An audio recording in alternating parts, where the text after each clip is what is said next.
जानी को के तू दोस्त शादी ससुर में जाके भूला जइबू का हो।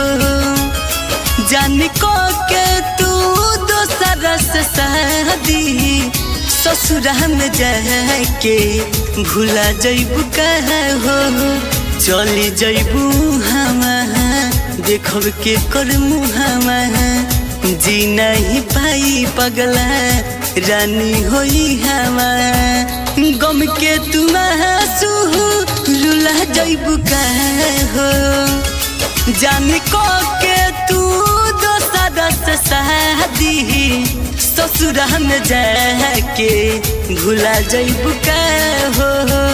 ससुर में जाके भूला जइबू का हो।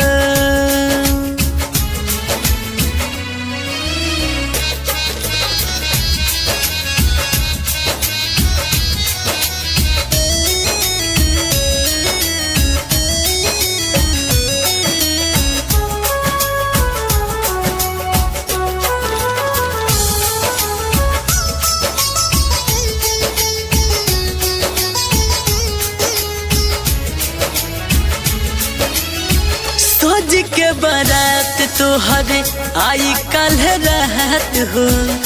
परते से नुरवा जइबू पियावा के साथ हो। वो कद से जुड़ी तोहरे जिंदगी के नाता।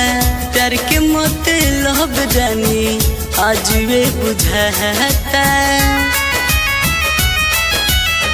होते भी नुसहारे सजना के द्वारे। तू ही बताओ जिया केकरा सहारे। प्यार के ई बगिया सुलह जइबू का हो। जानी को के तू दोस्त शादी ससुर में जाके भूला जइबू का हो। ससुर में जाके भूला जइबू का हो।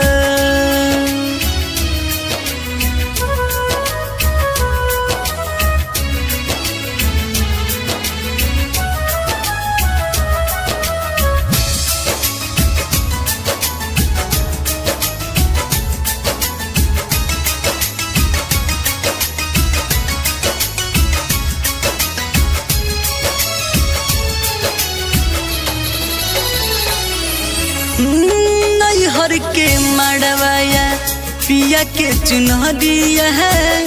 सुलह सिंगार के जइबू गुजरिया है। राजा जितनर तुहसे कहे है बात हो। लगा के प्रीतिया करी जन घात हो। पिया संग जिंदगी के करबू शुरुआत हो। सोची के बात है कटी नहीं रात हो। दोसरा के बाग में है फूला जइबू का हो। जानी को के तू दोस्त शादी ससुर में जाके भूला जइबू का हो। ससुर में जाके भूला जइबू का हो।